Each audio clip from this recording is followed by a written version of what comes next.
version. This is the German version, Mareike Beck. And as you see up there, Associate Professor in International Political Economy, and she's going to speak on her new book, Extroverted Financialisation, which I've heard twice, and I can assure you, you will be very interested in this content, substance, rich in detail. I'm not sure I agree with everything, but the whole point of lively debates will follow. But first of all, let's invite Mareike, give an introduction to a book, some concepts. What, 30 minutes, 40? Whatever, we're relaxed. 40, We're relaxed. And then we're going to Q&A. And then after that, a lively debate. Agreed? On that note, Mareike, the floor is yours. Thank you very much, and thank you, Inga, for inviting me. I'm going, on this camera. Yes, I think that's it. I've also learned some tech now. Okay, great. Thanks everyone for joining and for coming. Also online, I can't see you unfortunately, but I'm very happy to be there, to be here. City has a great, it's a great department. It's lots of political economy research and on finance as well. So thank you for the invite. I do have a a flyer for 20% discount on this title, which means that it costs a mere £80 to use this code. But please ask your library. So I want to start off with the key contributions and the key argument, which is that the financialization of German banking, so the transformation of how finance works, the change of the business model of these banks, that started in the 1960s. And it started when US Bank started to dominate European finance and the European economy via the offshore euro-dollar markets in the 1960s. And that forced the German banks to relocate as well into the offshore and to institutionalize themselves first in the offshore markets and then in US markets. So that kind of, in short, that's the transformation towards a US way of finance. So why does that matter? Kind of where are the three kind of broader contributions here? So the concept extroverted financialization, I think, accounts for the US Americanization of global finance. We mostly agree that we do work on US financial logics, that the US dominates global finance, but there are very few, detailed historical accounts that actually explain why and how that came to be. And I think extroverted financialization frames that process from the perspective of financial institutions from outside finance's core. The book also provides a global history of European capitalism. That is important because usually we date the transformation of globalization in the 1990s or the 2000s, whereas I kind of look at how European capitalism that we often see as, different kinds of national models. I look at the integrally linked ways in which they've, been part and parcel or deeply connected with global finance from the 1960s. In fact, they're dependent on these global dynamics. And I think all that together provides an underappreciated channel of power, in particular US dollar hegemony, where here I provide the focus on the bank's business models, on the nature of banking that integrally links these financial institutions with US money markets. So the way they function and work means that they need dollars. And so usually we look at the power of the dollar either as a value, like how high or low is it, how does it fluctuate, or we look at it, in a quantitative way in terms of how much is it used for commodity trading. Whereas here I really look at the way the finance works. That means that everyone needs the dollar. Okay. If there's anything you take from today in a nutshell, that's it. How am I going to make that argument and those contributions? First, I'm going to look at the literature that usually looks at the transformation of European capitalism from its kind of European nature towards a US model as a process of marketization. And I'm gonna argue that limits a lot of what's actually been going on. Then I present the concept, extroverted financialization. So I'm gonna move this table, which is my way. Sorry. Then I'm gonna present the concept that kind of has together 4 features that I think provide important prompts for that transformation. So each is kind of a stepping stone that meant that European banks went closer to that US way of finance. And then give you a snippet of the historical depth of the book that, you know, I can't present all of it, but I'm going to show how some of the marketization that was already present in Germany and why then instead it became a US way of market-based rather than something else, and show you how that transformation took place from there. And then I'm going to conclude and write a summary, and then I'm actually going to start my timer before I ramble on too much. Okay, so financialization and the marketization debate. So there's quite a big consensus that financialization is actually, that's marketization, right? So financial markets have grown, they've expanded, they've become phenomenally big, particularly if you compare that to global trade, or even, you know, with what it was even just 20 or 30 years ago. And this has deeply affected European finance and European political economies. So Europe, you know, typically was characterized by a more social market economy. Germany here was the ideal typical political economy that was called a coordinated market economy and had bank-based systems. What does that mean? Well, there were a lot of stakeholders that together, institutionally organized, but together, you know, decided upon in personal relations what was happening. Banks were a key agent in these markets because they provided long-term credit, which gave companies the possibility to invest long-term in high-quality production, invest in workers' training.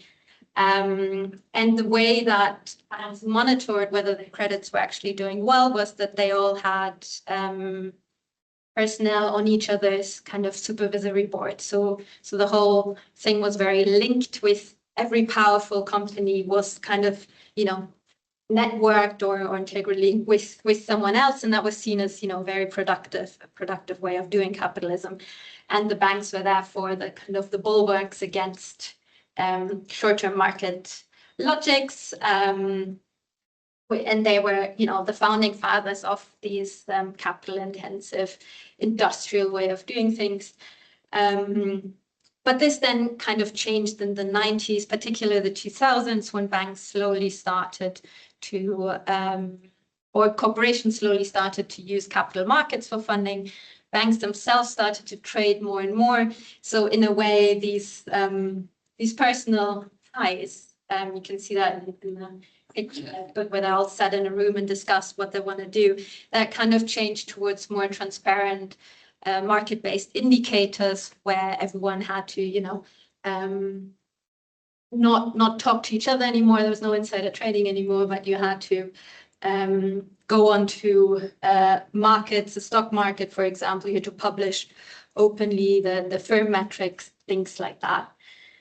So that's kind of the common story, and there's a lot to it, and this kind of overlaps with, it's a really rich debate and overlaps with generally how an IPE financialization is also discussed, where you have different kind of spheres where you know, the rise of market is located and can be seen, where then the rise of markets is often an explanatory variable. So one of the ways is that, you know, we've seen the marketization of the social institutions in Germany that previously forced agents in a social compromise where, you know, banks forwent the higher profits on capital markets, in exchange for more stable business through long-term credit relations, for example. But with the rise of global financial markets, as liberalizations became less and less possible to force these institutions to work to each other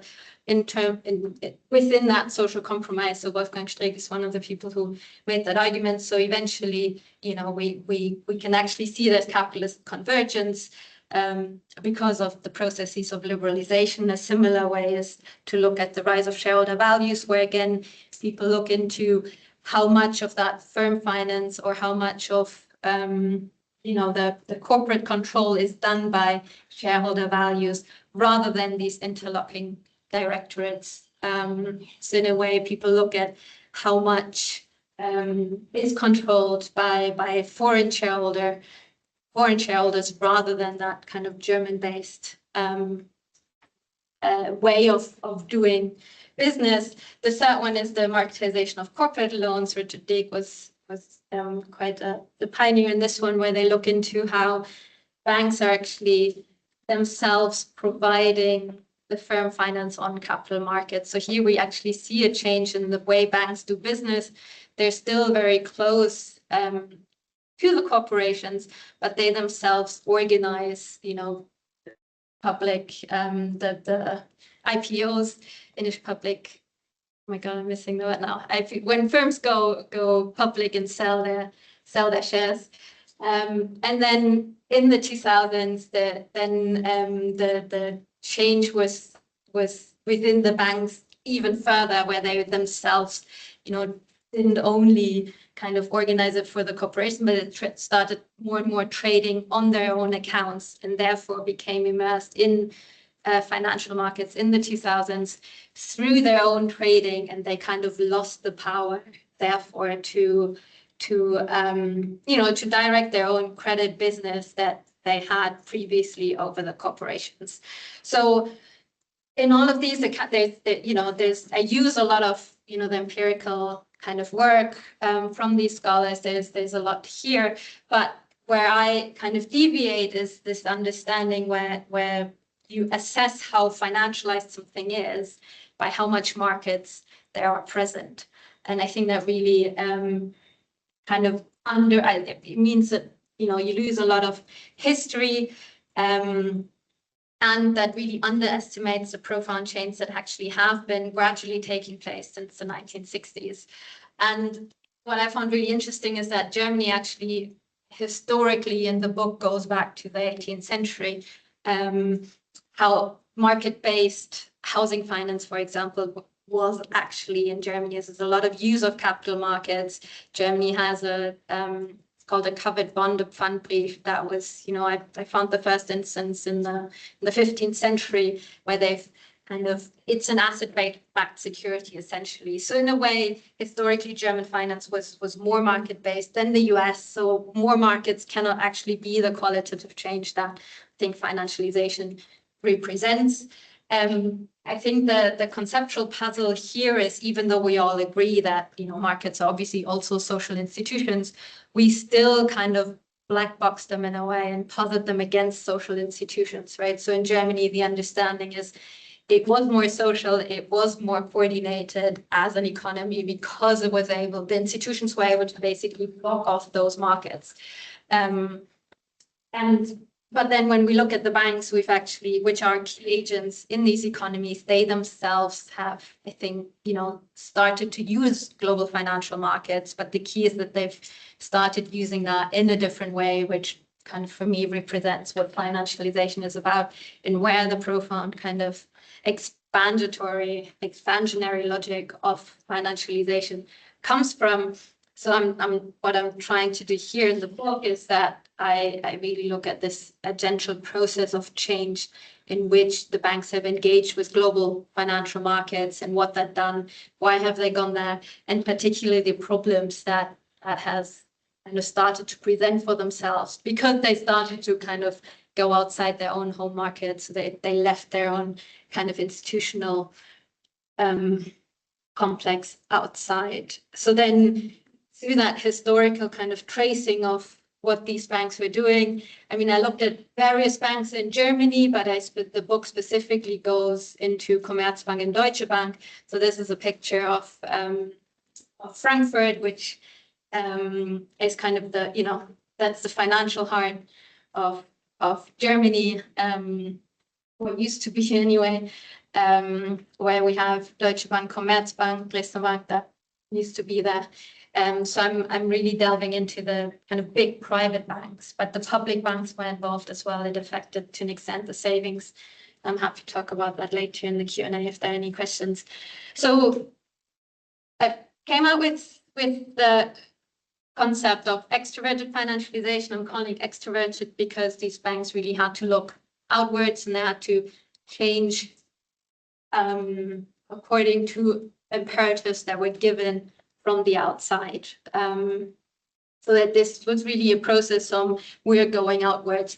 And they, what kind of started the whole process is our new practices, the rise of liability management. Here rely on the work on Samuel Knaffo. Sal Dutta is also working in that kind of line of research. And what happened was that in the 1960s, New York, US banks started to lose their deposits. So here it does start in the US, and I'm going to tell you how and why that hit Europe. But it really started when US corporations and households started to put their deposits into the US money markets. And so banks were really, at a loss of how to get their funding back because Regulation Q prevented them from increasing the interest rates. So then what did they do? They also started to go to the US money markets to get more funding. Previously, that was more like a liquidity management thing, where if you were short, you would get that as a short-term measurement. But slowly it was used more as a systematic way of funding the debt side of your balance sheet. How did that impact European banks? Well, it gave the US banks a lot of flexibility. It made everything more unstable and to an extent more expensive back then. But it also meant that you could buy a lot quicker, a lot of dollars to then use and fund your assets, whereas deposits accumulate slower, even if they're more stable. So they use this funding power to then take over the internationalizing industry in Europe via the offshore Eurodollar markets. And that meant that the European banks kind of had to catch up, right? They were really outraged and angry that these US banks were kind of going onto their turf.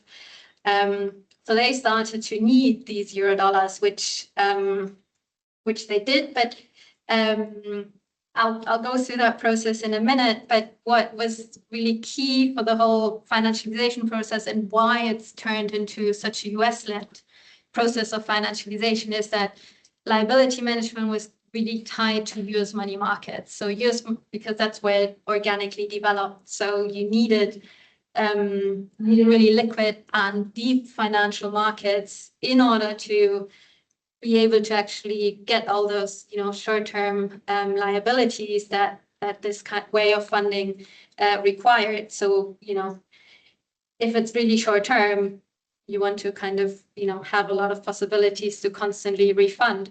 And in order to, outcompete everyone else, you need more money to do that. And so in a way that meant that in order to be successful with this new way of banking, you kind of needed the US money markets. And then that caused a lot of new problems and contradictions because these particular European banks, they were kind of still in Europe. They're still kind of, their home markets don't quite replicate that.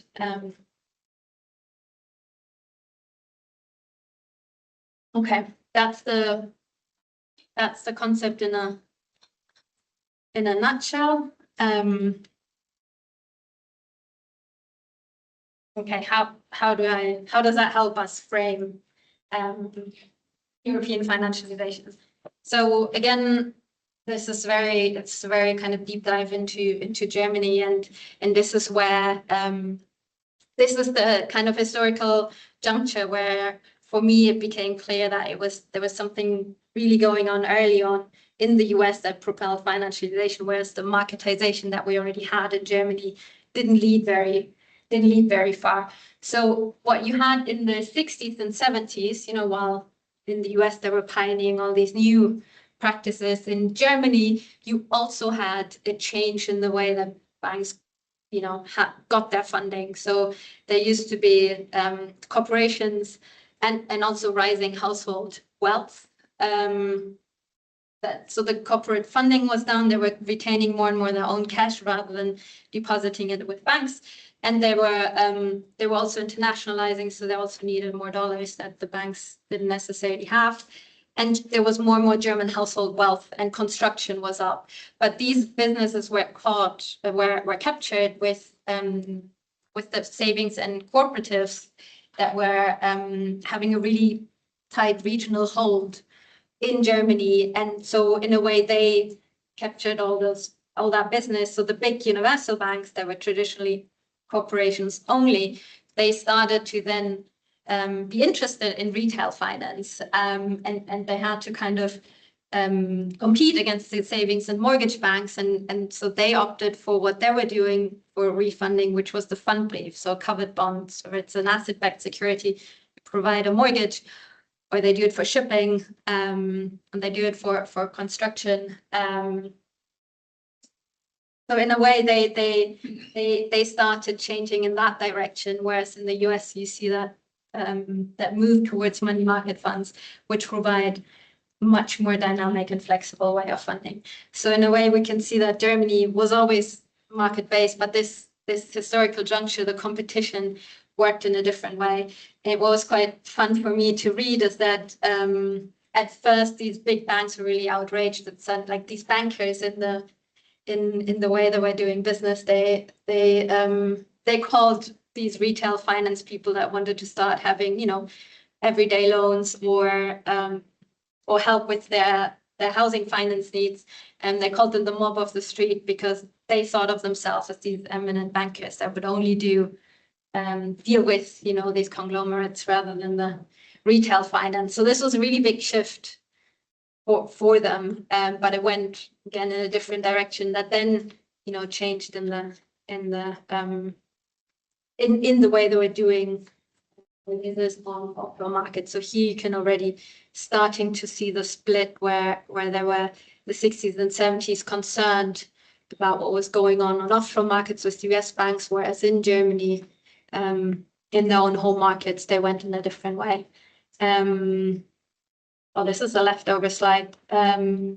Here, so the book also goes in the contradiction of the German model that I'm going to skip here, but I'm happy to talk about the contradictions of the German miracle post-war, and how that kind of implicated that they needed more offshore finance. But I rather focus on a bit more on the transformation that happened in the business models of these big German banks to kind of trace that process.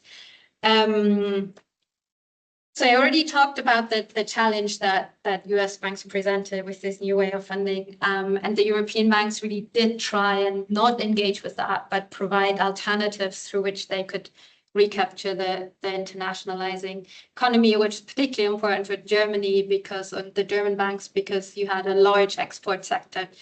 The German banks were particularly hit. And they tried to establish European bourses. They tried to establish kind of European club banks so that they could all, you know, present strategies against US banks, but they pretty much failed. So quite reluctantly, and that, you know, the banks said so themselves, they really didn't necessarily want to go onto these offshore markets. They were really critical. They didn't know what was going on. They just knew that somehow they were losing out. So first I went to Luxembourg, which is kind of started the legacy of Luxembourg as a wealth offshore financial center. They did kind of multi-currency loans together to try and provide larger funding for the corporations. But these were quite cumbersome. There's lots of different jurisdictions, legal issues, things like that. So the US banks that often had a lot more funding power were still winning, So then the banks decide, okay, we need to go to London. That's where the innovations are happening. So in the 70s, they started establishing their own subsidiaries, and then from there they tried to go to the US, but it was actually quite restrictive, regulatory. They weren't necessarily allowed to bank there. There were universal banks, so they were kind of the US prevented them from simply going there. Even though they didn't quite know what was going on there, but they knew that that's where they had to go. So then they started establishing bigger and bigger offshore networks, right? So they did go to the Cayman Islands, but the biggest one is obviously in London. So they themselves started to try and kind of, capture some of these offshore dollars that the US banks were presenting. And so in a way, what this history shows here in the 60s, 70s, to an extent the 80s, that the German banks, they were really pioneers in Luxembourg. And they did manage for a brief period to actually, through these European strategies, to hand out large loans, but they were so far only expanding. They hadn't made any transformations. So in a way, the US banks were still out competing them. And they didn't get enough dollars. This was, part of what they were continuously saying and wondering, like, how do we find more dollars in order to be able to hand out larger pools of credit.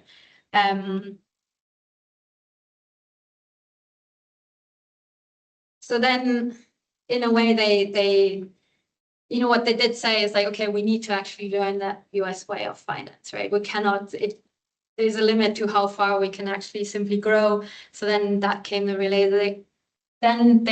realization, okay, we need to buy more institutions, which is what they all did. I show that for the German banks, but it really became clear that they cannot, without that expertise, without those operations and the actual institutions to which finance is done, they couldn't kind of compete anymore or get even at par with the US banks.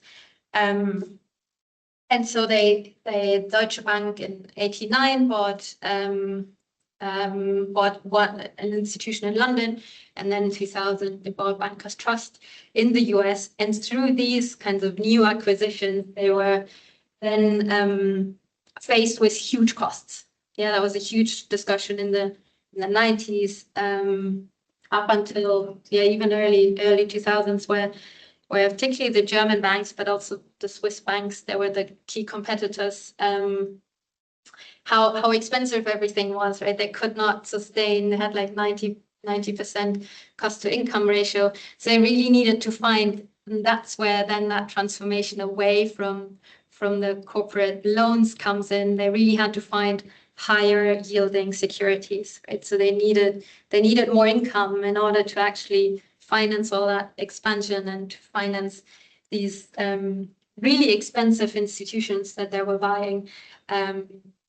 And just as an example, some of these traders earn double what some of these members of the board were earning. So it's a real big shift. And that's where then it started to invest into all these kind of really high risky subprime mortgage packages in the 2000s. And since then, and this is where really the contradictions and the problems come in. So they had the problem to kind of adjust. Obviously, there's always, they were going through new markets. They were learning how US money markets worked. That they really, didn't know how it works. They tried to control that process. But it took on its own dynamic almost. And then they were really burned in the financial crisis. That's probably a well-known kind of factor. And since then, there's a lingering back and forth, which really shows the US dollar dependency, because to an extent,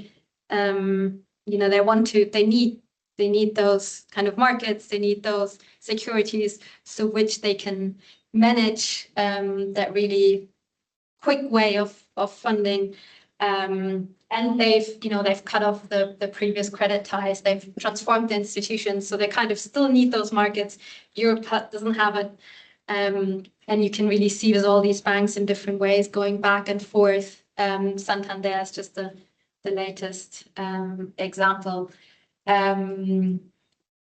So to me, this history is kind of a transformation of the nature of banking and corporate governance, right? So the rise of shareholder value, as it's often seen in Germany, but it's really a transformation that kind of is an outcome or came in response to the banks trying to bank in US money markets. So we really need this, for me, we need this kind of longer history that traces back to a change in funding that kind of can explain why and how these banks are so tethered to US financial markets and why they've gotten, so highly invested in these really risky securities that they couldn't sustain at all, and that now they kind of can't quite get out, even though they would like to. All right.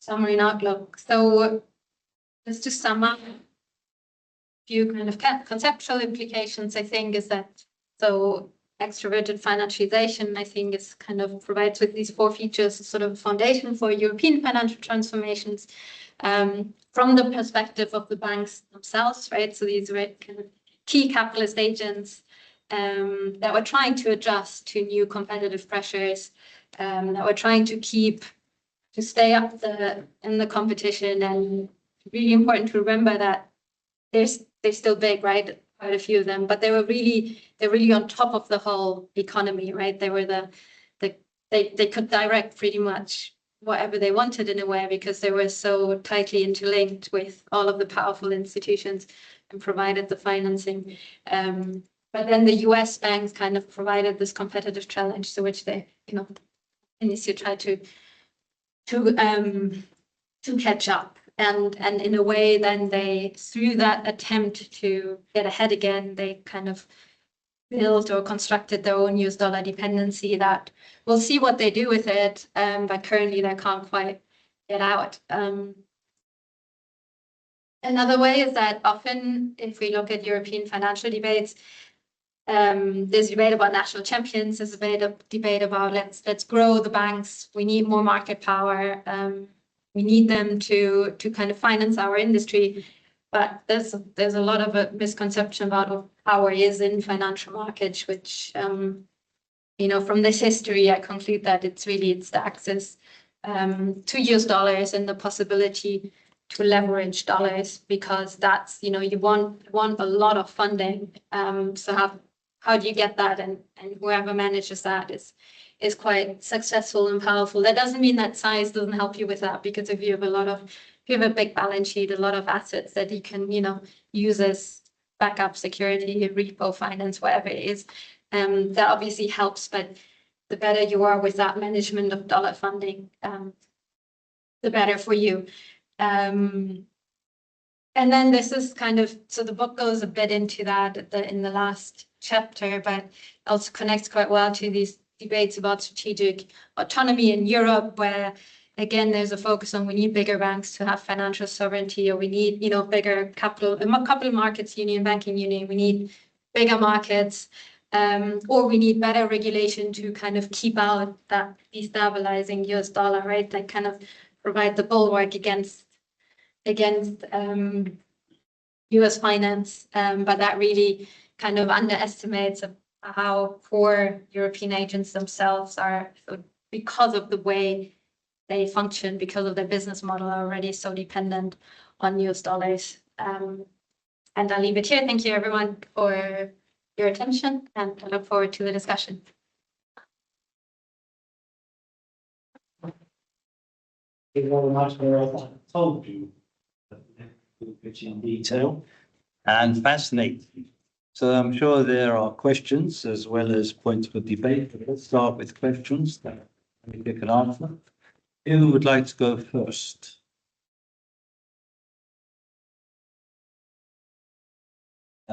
Don't force me to intervene. Someone, right. I'll save you performance. Thanks so much, Mareike. That was really fascinating. I mean, 100 million, no clue about the German economy. apart from reading some papers, I haven't done any research. So it was really, really interesting. And it's the whole idea of extroversion, how banks expanding their lending power is really interesting.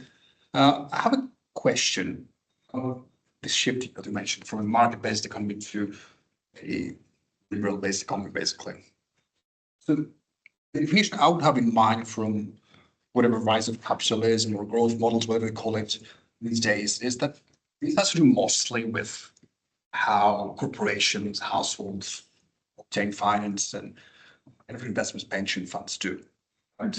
So do you have any sense about what the shares currently, what they used to be in the past, what currently the shares of based and market-based finance for households and corporations, and what kind of investments pension funds do? And also, you mentioned also a change in corporate governance, that shareholder orientation is rising.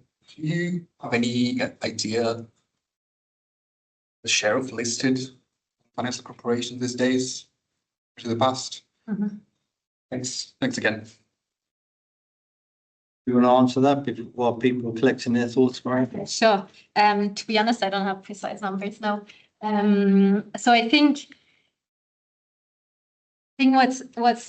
so for example, in what is important in Germany, there's still quite a large sector of cooperatives and public savings banks that do a lot of that kind of household finance, and a lot of small independent corporations, they still get quite a lot of quote unquote traditional credit. So that is still going on.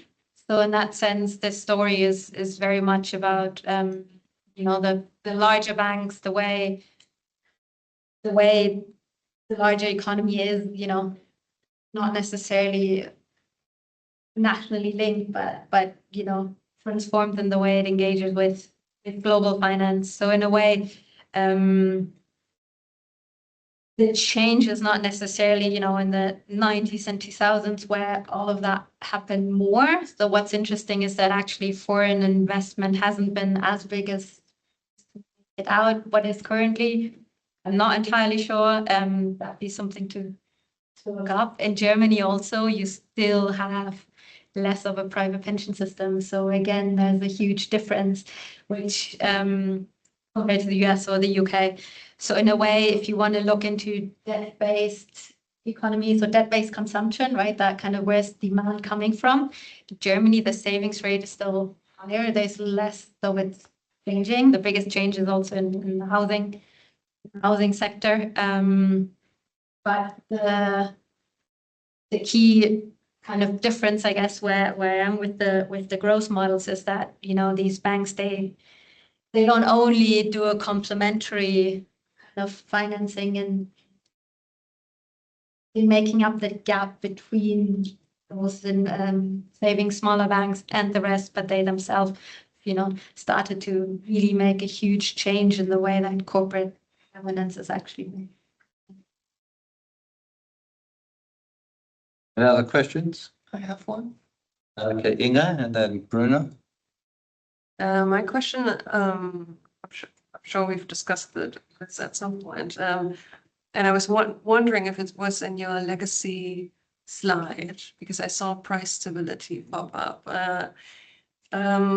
Do you think that the Bundesbank policies were relevant to kick off the extroverted orientation? Because as you know, in my research, I show that the Bundesbank was very keen on keeping money markets in Germany at bay, because that was a tool to facilitate price stability, because there was just too much capital coming in, and especially short-term instruments they were concerned that too much capital would flow in and ruin their price stability goal. And yeah, so just curious. So should we take two? Bruno, come in now. You want to? Yeah, and then Mareike can answer Inge and you. Okay. So I have again very big, broad question. If extroverted financialization is not about the size, let's focus within the mass or financial market, then what's special about US dollar funding? Why is it that German banks in this case, but of course there's many others, really had to do it? Is it just path dependence? Is it because I just started earlier? Is that something qualitatively special? I mean, you kind of seem to imply that that's how your presentation went about, but kind of wondering.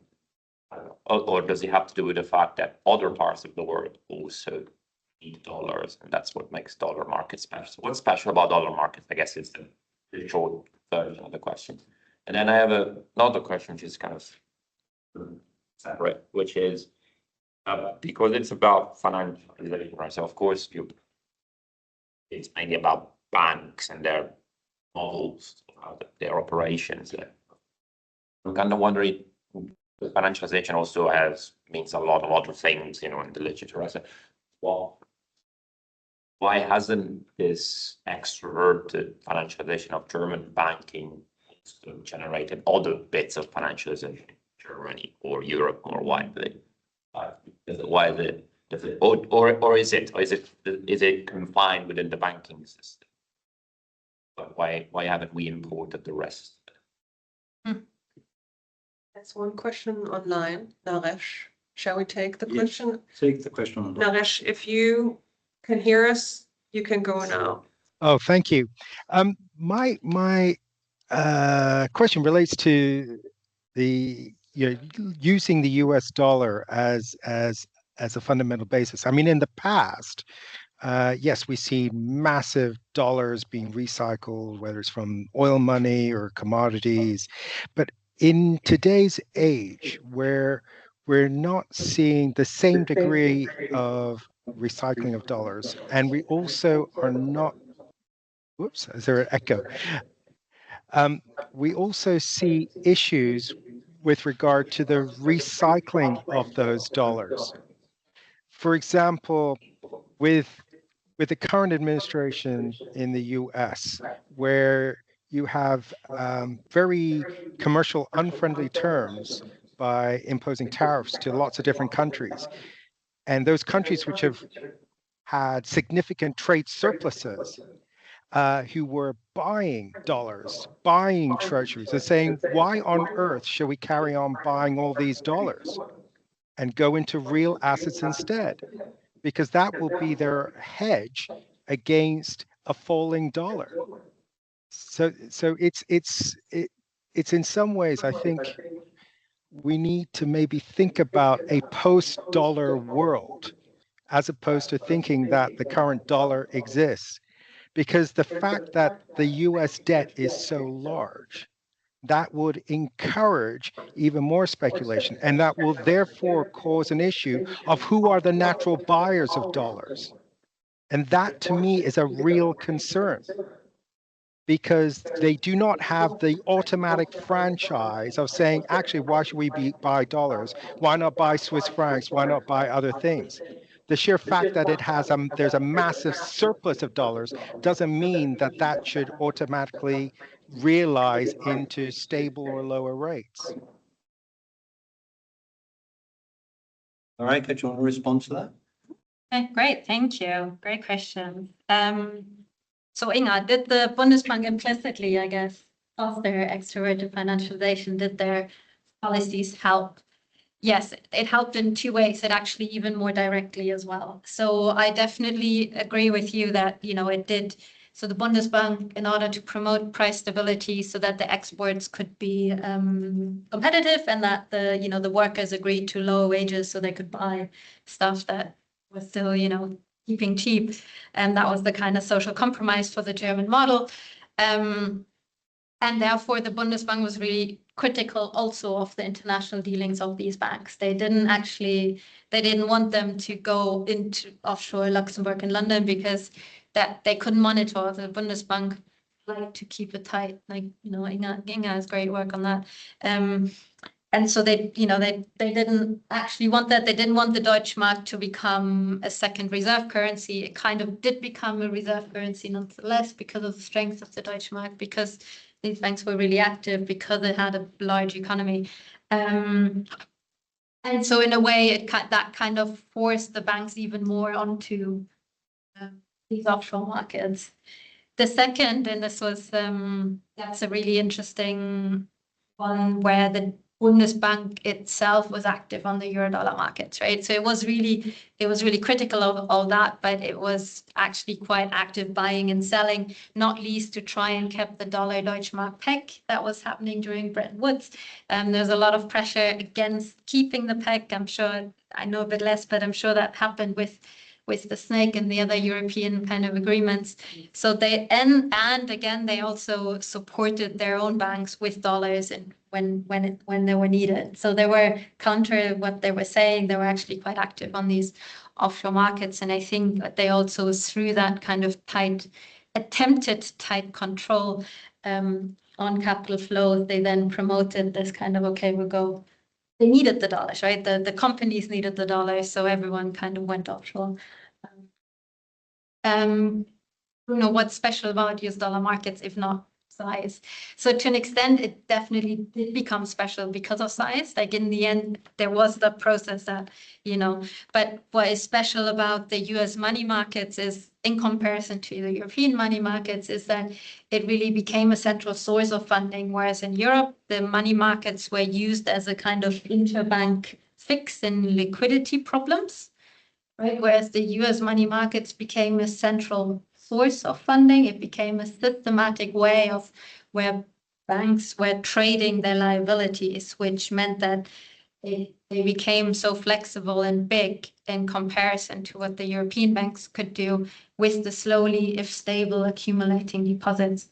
So for me, that's the kind of special, original, kind of qualitative change that propelled kind of the rest, or most of it. I don't want to just, but that's the kind of specialty. There's a qualitative difference in the way it worked. And it's quite interesting to look at there's some real debates in the 90s with the German bankers, like these really middle high up managers that are, to an extent, I got this from journalist accounts. I managed to get one interview. Most people don't want to talk about these things because and you could really see how they had no clue what was going on these US money markets that were really quick and large volumes, whereas in Frankfurt, the board, those who were used to making decisions, they didn't want to let go of that, but it was too far. You had to make really quick decisions in the moment to trade, whereas, in Germany, they wanted to then kind of assess something and not trade as much. And so there was a real qualitative difference in how you basically do funding. And so eventually, starting with the early 90s, they had to really relocate central decision-making operations into first London, then the US. But in order to make these quick decisions, they actually had to change the operations, the way decision-making processes work, the way, is to an extent a certain way of digitalization, right? But a way that worked with US money markets, the way the kind of systems got updated, the way you handled trading and credit relations within the bank in order to be able to kind of deal with the trading and with the funding operations on US money markets. And then that changed the operations of the whole bank. Like this is what then triggered, the way that they were doing credit and the rest of finance and banking. And I think that kind of caused a real split personality, if you want, in the business models. So that's the kind of, and obviously because you have so much, more and more money that goes into markets, the bigger they get. And then in the US, you also have these obviously changes in pensions, all that money that gets channels into the markets that make them really big, which didn't happen in Europe, which they're trying now to an extent. But there was a second question now.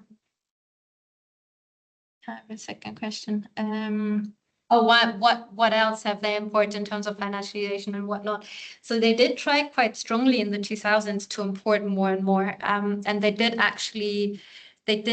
once the banks were involved in US finance, they did lobby quite a bit in Europe and in Germany, more specifically.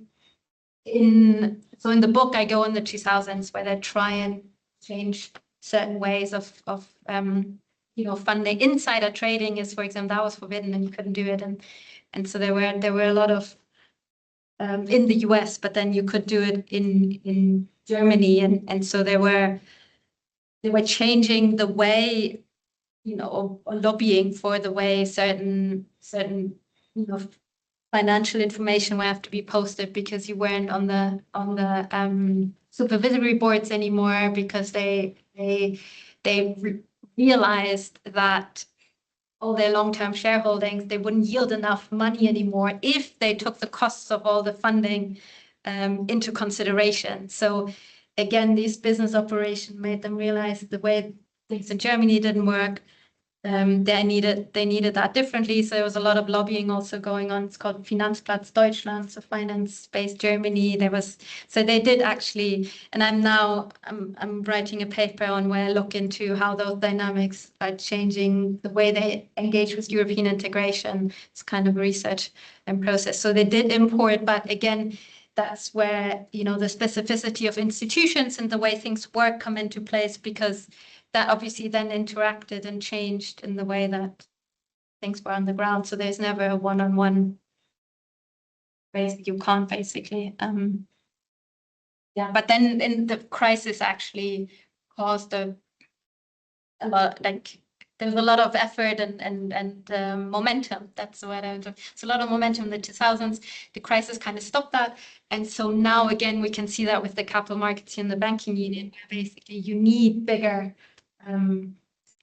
markets. So they're trying to, in Europe, they actually are trying to change the way finance works in order to accommodate these purposes. And then, which maybe just have to go, sadly. Was there a comment in the? Yeah, but Okay, well, I'll just answer this anyway. So why are financial agents still buying dollars, and who will buy all these dollars? So I think that's a very good question. And from my perspective, they are still buying that because they have to, because they've changed their business model. That's how they operate. They need those dollars and they'll buy them up. And particularly with the US Treasuries, like now we go into kind of repo finance and the way that, you know, you need safe securities in order to get more funding. So I think they'll, you know, they have to buy them for quite a long time to come. Who knows what happens in the future? But this, I think, because of these business models changes, there's not quite the danger to change that yet. Now, I'm going to come in with a few comments. Also included saying something about the size of the euro-dollar market. But let me begin with this, that I like the content of your book, which I've heard you describe the problems. But I have a problem with your overarching framework as epitomized in the title, Extroverted Financialisation. The impression I'm getting is that the tendencies in financialisation you're describing are an American invention, and that the problems facing banks in Germany and so on come from the fact that they're trying to emulate an American invention. I disagree. These are deep processes that are generic to capitalism in its financialization stage. It just so happens that US banks are in the forefront, in the lead, and others are following. There's a difference. There's a difference. Let's take an example to illustrate the difference. Liability management. From your talk, the impression I'm getting is that this is an American bank invention, moving away from a passive management of the liability sheets towards active management. It is not an American invention. It happens because of underlying pressures in the evolution of capitalism. The key pressure is demographic change. People are living longer after they retire. After they live 10, 20 years longer, people are becoming more yield oriented. What are you going to earn savings in a bank? Very small amount. Even in Japan, who are the most loyal passive savers, are moving away their deposits from banks to other instruments for higher yield. So what's happening is that you're getting gaps in banks' balance sheets, the liability side, because of demographic change. Banks have to fill the gaps. They have to fill the gaps with short-term borrowing, which is why they're becoming more conscious of costs, liability management.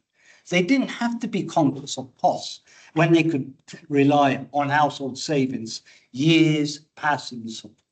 Now they do. So what is happening? You are following the US trend. Of course, they're in the lead, right? But this would have happened anyway, the liability management. Where do I go in order to get short-term funding, right? The money markets. Which is the largest money market in the world? The euro-dollar market. What is its size? 13 trillion.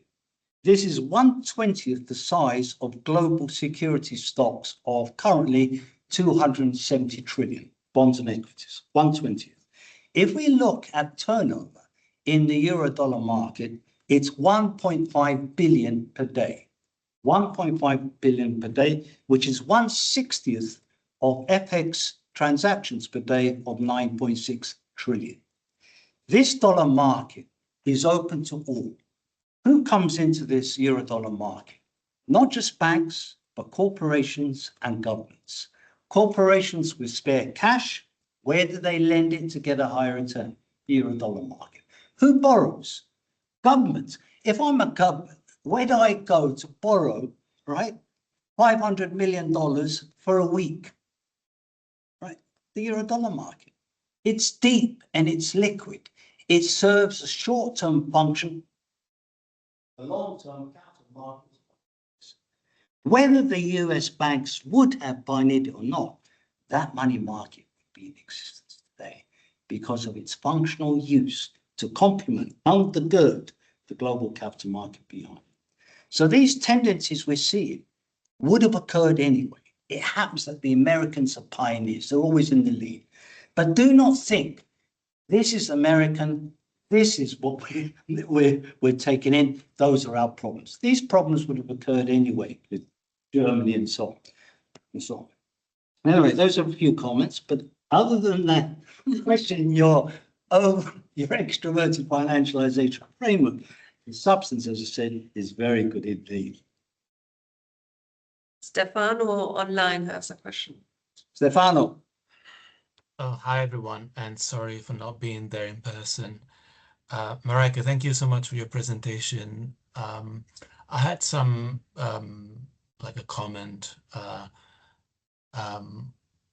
I also have to say that I disagree with you for this. But I'll leave Mareike to sort of explain why you cannot just make a functionalist argument as to how the money market as it exists today would have existed anyway, regardless of developments in American finance, right? I mean, it's a bit of a strange way of thinking about things. Anyways, my question, Mareike, is a question that I think hopefully can also help you bridge your work with some of the ideas that have been floating in the room, including some of the things that Fode said. When you were presenting, you were talking about the need for US dollars, this imperative, and this is like, central to your presentation, to your book, to the whole concept of extroverted financialization. And I know, obviously, your work, we've also written together. I know that you're taking this balance sheet approach as well. And I'm wondering to what extent, at least, at a rhetorical level, this need for US dollars might be not the right frame, in the sense that when you are referring to this, you really are thinking in terms of not just dollar funding as such, because we don't have US dollars, but the need for European banks, German banks to access the sort of infrastructure of liquidity and collateral that the US dealer system, the US capital market through the treasury bond, the treasury bill actually market is developing since the 1960s. And the reason why I'm saying, this is that in your history, you're looking at the rise of the euro-dollar market, and this is a time when European banks are actually accumulating dollar deposits because of the corporations, firms that are export oriented, so they're earning these dollars. So they're not really facing a shortage of USD liabilities. They actually have a glut of those liabilities. However, they soon experience this problem, which is that American banks develop master liability management, not because of demographic changes, but precisely because of this loss of dollar deposits to external banks, non-American banks, as well as US non-bank financial intermediaries and so on.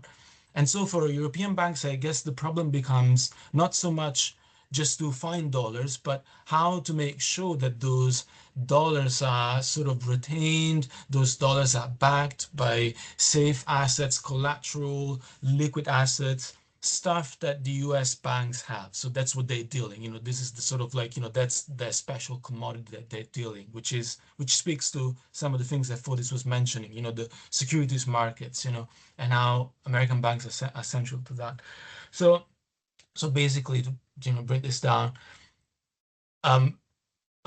I feel that wouldn't it be?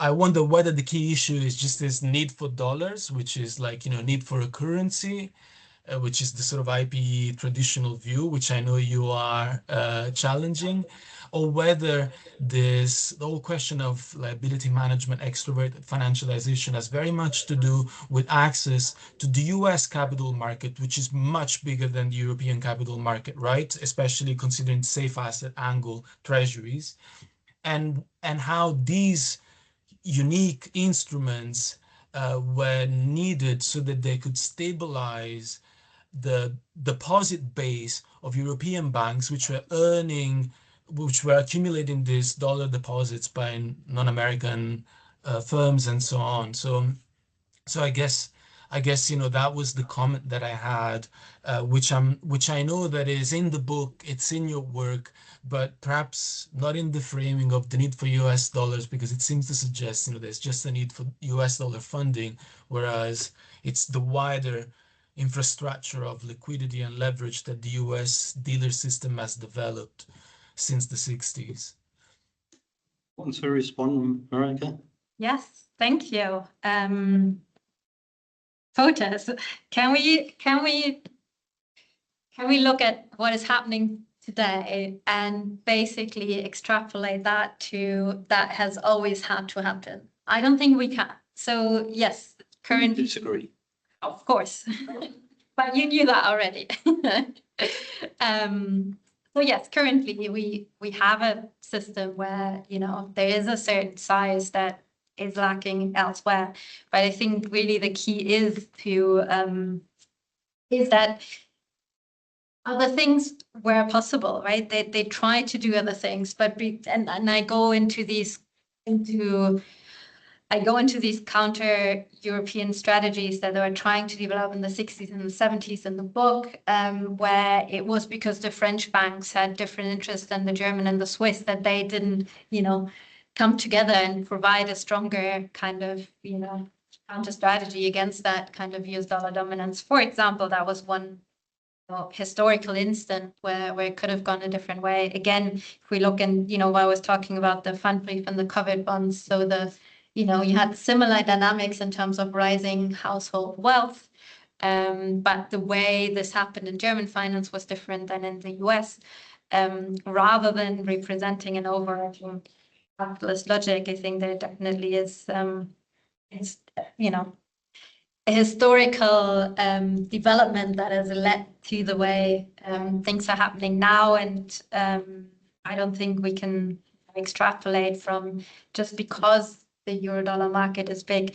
That's what had to happen. And I think a second key issue here is that the way So in a way, yes, everyone needs to access what Stefano called the US dollar dealer system and all that comes with it. There's also a way in which the European banks, they can create dollars on the offshore markets themselves, right? So there is a way in which they can, if they can generate quite independently from a kind of overarching capitalist logic, generate deposits and trade and assets on the Eurodollar markets. I think, oh no, actually I'm not sharing anymore, right? So if I go, no, it's not sharing, that might take too long. So I think, Stefano, thank you for that comment. It's a really good one. And yes, the need for dollars is not just, I need another currency. I think where maybe some of the confusion comes in is that concept is really a historical one. So, and here there is, I focus on the US money markets, but then in the book I go towards subprime securities, and in the talk I only mentioned the securities, but generally a certain type of assets is needed. But the need for dollars initially really was a need for dollars. So if you look into the discussions that the European banks had in the 60s, initially that's what needed. Like that's where initially the expansion happened, right? So, and which wasn't enough to compete with the US banks, right? That's where the transformative logic of liability management that then organically needs the markets for it to fit, right? And then you have all these other kinds of different innovations that followed that are needed for so much leverage, right? It's crazy how leveraged these, Stefano's work shows us how leveraged these agents are. You need the whole infrastructure for that, and that only exists in the US, and maybe that's another way to respond to that. Like that infrastructure, it's very difficult to break it down to a capitalist logic, depending on what you mean by it. But it's so complex and so geared towards kind of supporting a huge debt machine that is out of proportion from any kind of trading or any kind of, stuff that we build or things that we would normally think that finance does in terms of supporting the capitalist economy. That the banks needs, and that's why even the offshore markets are tethered to US financial markets, because that's why the banks are lingering back and forth, because they need not only just dollars, but that's they need the access to the money markets, which that then we have the dealers, the repo system, all these kind of black markets that are needed in order to actually stay afloat within global offshore. So thanks, Stefano, for the question, but definitely at the beginning it really was that when things weren't as sophisticated as they are currently, the kind of the initial kickstart was actually we need these dollars because things were expanding. There wasn't enough yet at the beginning to float around, and they didn't know how to actually do it. It's quite funny how the banks themselves were so puzzled about. We usually assume banks just go offshore. Obviously, that's what they want. They want to make a lot of money, and that's where they can do that where regulation is not present. But actually, the banks themselves, they were really reluctant. They didn't want to.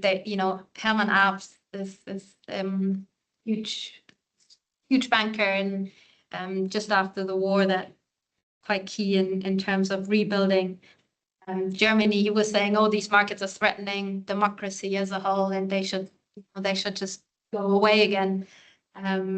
But in a way, tried to do different things, but then they ended up needing to go there because initially they needed the dollars, and then that got further process bit by bit.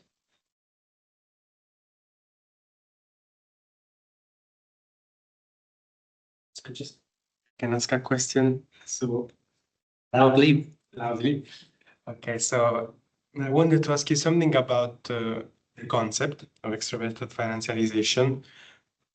because it also, I think, relates to our discussions about whether it's currency per se or whether it's a financial kind of transformation taking place.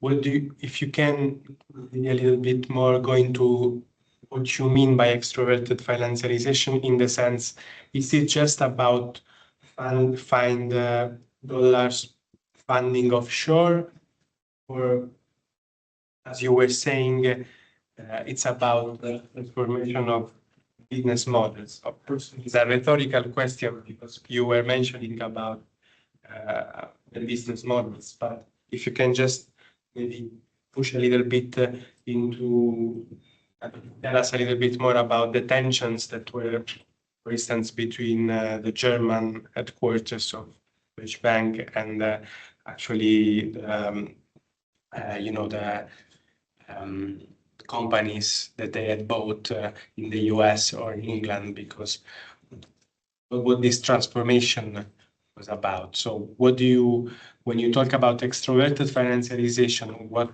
do you want us to look at? Mhm.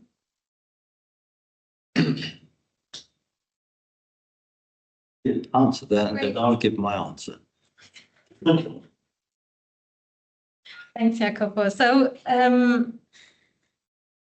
yeah, so extrovert, I think it, in a way, it has kind of two things. So the extroversion is, you know, where's the kind of direction of travel in a way, right? So we often think everyone wants to kind of invest in the US, but initially, and now they also do, right? But initially there was a kind of, we need sort of the dollars out. So in a way, the way it started, and because of that, they had to kind of, they were outwards oriented, right? Which caused all of these problems that then you were mentioning in the second one.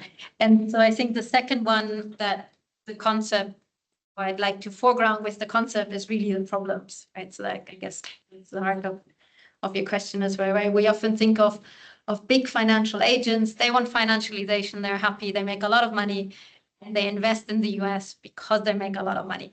And, you know, there are really high yielding securities, and, you know, people do want to, that's definitely something that's happening. But the process of what I found is that wasn't necessarily what was driving the whole thing. But there were lots of projects and initiatives, and they were buying these really expensive, not only the big banks, but you know, non-bank financial institutions, and they were really expensive, and they weren't making that much money on, you know, certain projects. There was actually only quite a brief period where they made huge amounts, which was the 2000s, when they started to really over leverage, when they started to some of the European banks managed to generate the full pipeline. So the origination of subprime mortgages up until making them global assets that then institutional investors buy. But most of them simply invested and made a lot of money, but very briefly, and then kind of went bankrupt when the crisis hit, because they weren't part of this whole kind of system. They didn't have enough support from their own public institutions. And so in a way, it highlights, well, there's a problem if you just try and adjust to something that was developed and is organically tethered to a different institutional environment. And I think that those are kind of tensions and problems that we often forget, because you know, often finance does seem you can just go anywhere. It's a digit on a balance sheet sometimes, right? So then there is an impression that you can just do that anywhere. And global agents just want to make money. But in a way, if you trace problems of these big financial institutions, then it's actually really difficult to adjust and to make it work. And so for Commerzbank, I've already talked about Deutsche's problems when they bought these bankers, these banks in London and the US, and they wanted more money. It didn't quite fit with the actual IT system or the operations, the decision-making processes. that didn't quite fit with doing these quick kind of trading decisions that they needed to do. For Commerzbank, they decided that they didn't have enough money to buy a huge institution, so they actually only did a half transformation. So they never actually managed, even for a brief period, to make that much money like Deutsche Bank did. So in the 2000s, they then, without buying another institution, they themselves suddenly only changed or tried to change with an institution that was operating on the capital markets without any kind of closer connections to the money markets. And they managed for about a year or so. So they withdrew before the financial crisis because they couldn't even sustain any of these really high yielding assets that we're trying to buy, because they basically lacked the transformation that was needed to actually make that work on your balance system, to make that work in your kind of way of in which you can fund those kind of highly risky and expensive things. So they actually, withdrew before the crisis, which in 2007, which to an extent was lucky for them, but then they bought Dresdner Bank without, again, knowing the huge amount of investments that Dresdner Bank had, which then subsequently a year later or so became apparent. And so Commerzbank almost went bust as well, but got a public bailout. The state basically bought a huge amount of shares to kind of stabilize. So in a way, the concept then really, shows these tensions that operate on something that we often don't quite think as institutionally embedded.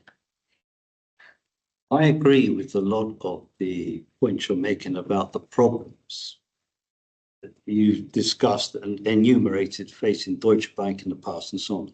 But a lot of these problems and tensions so on also characterized major American banks during the financial crisis. It wasn't just Deutsche Bank and so on. So we have to see what is it about financialization today that you've seen the pressures on banks across the world, not just in the continent. The key issue comes down to financialization and scale. Unless you understand scale, you're not going to understand the pressures facing banks that play a key conduit role within finance. In 1980, world capital markets were only 11 trillion, on a par with world GDP. In 1990, it was something like 15 trillion to 11 trillion GDP. From 1990, global capital markets have exploded. They are now 270 trillion last year, as opposed to GDP of 110 trillion, 3 times the size.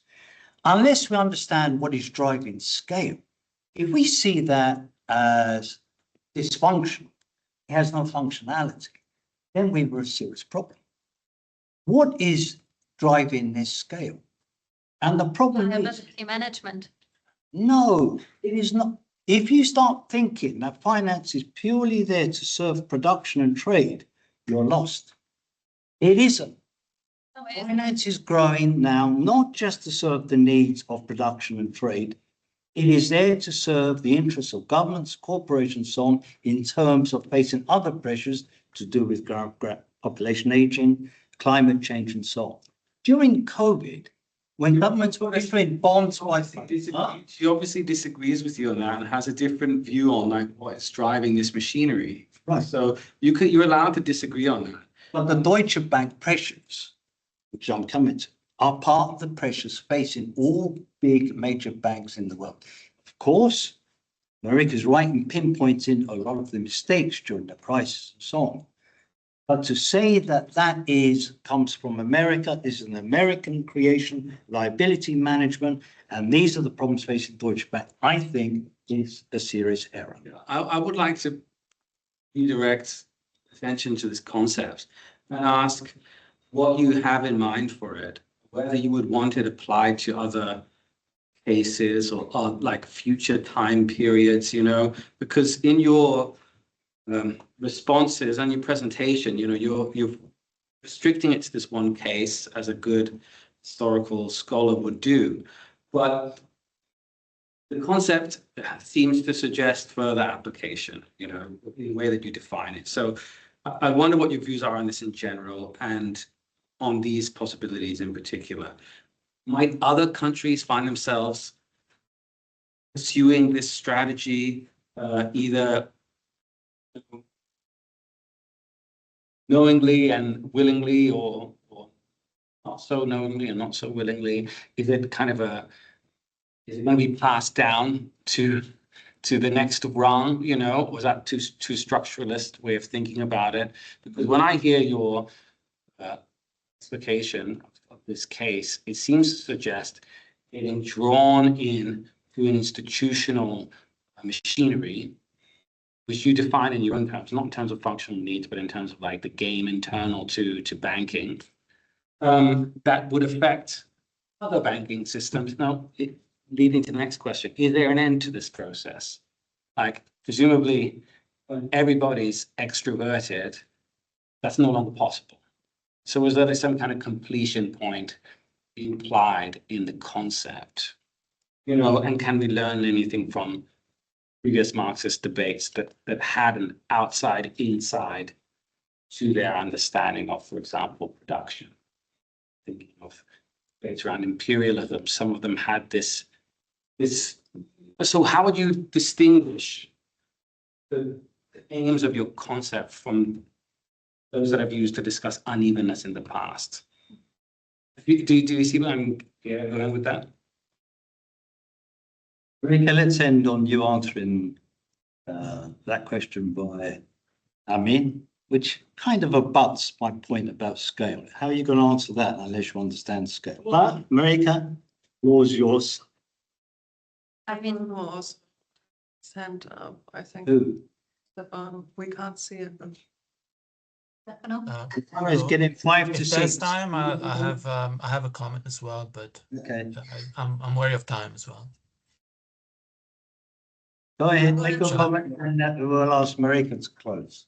It's just something, you know, to bear in mind, you know, when we're having these conversations, the size, when you Fotis talk about scale and size and all of that, I think it's interesting to note how, despite European banks overall, the banking sector in Europe being, in terms of balance sheet asset size, being marginally bigger than the US banking sector, talking about 28 trillion assets versus 25 trillion assets in the US.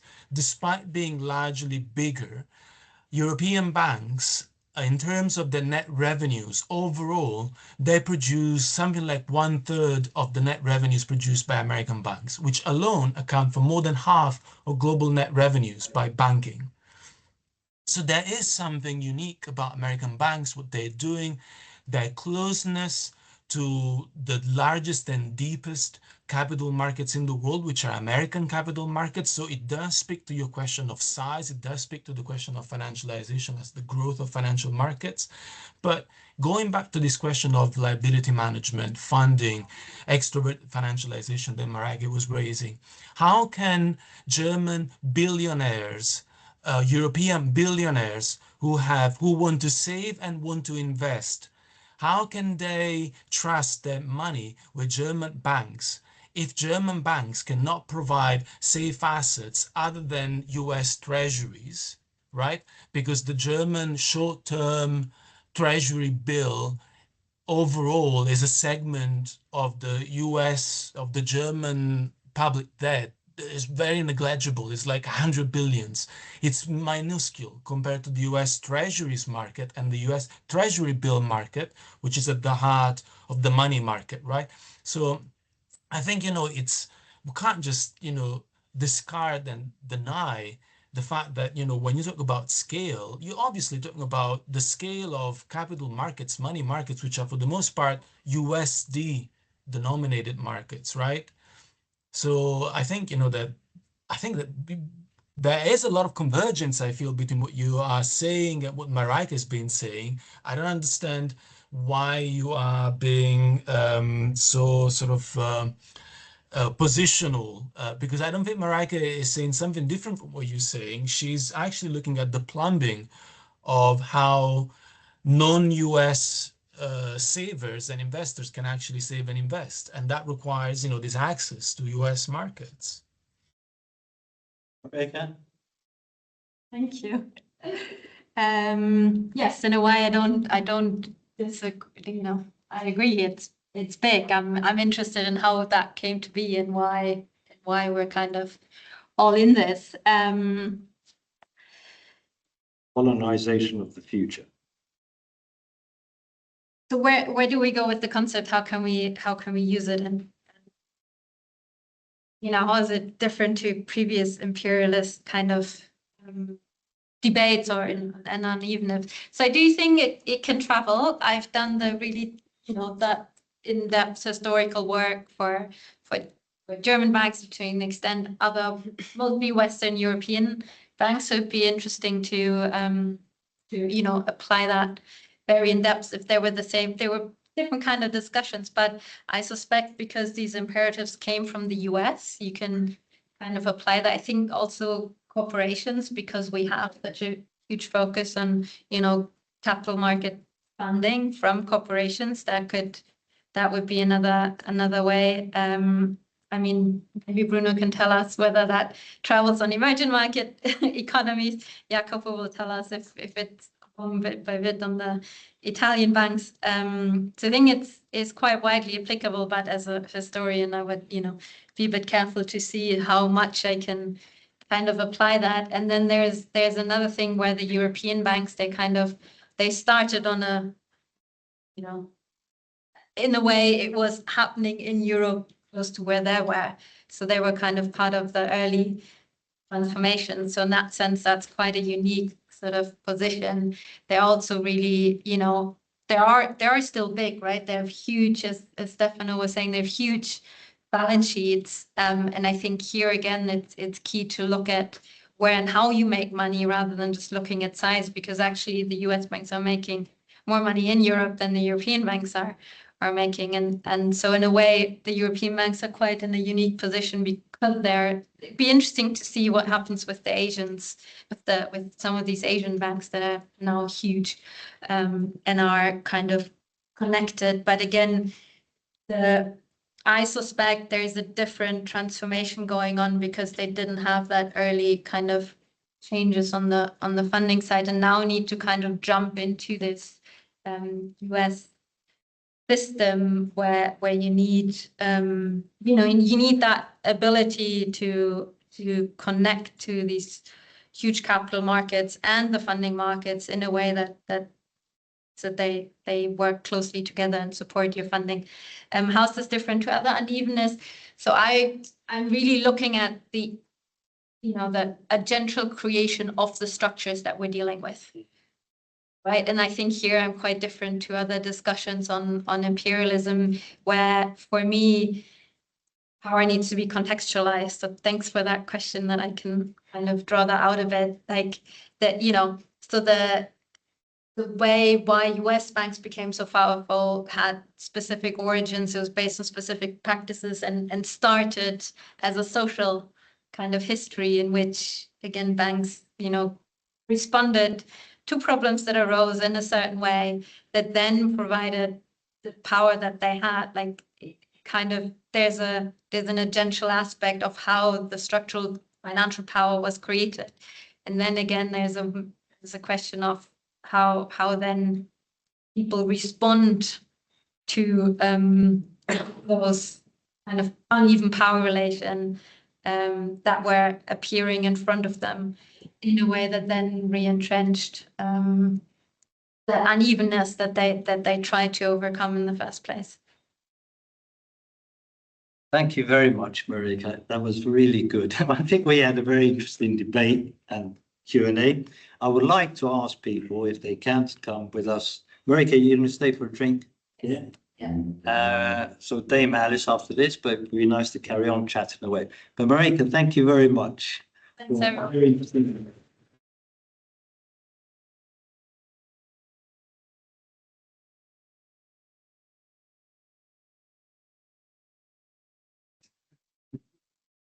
Thanks, all through. How come you only put them on?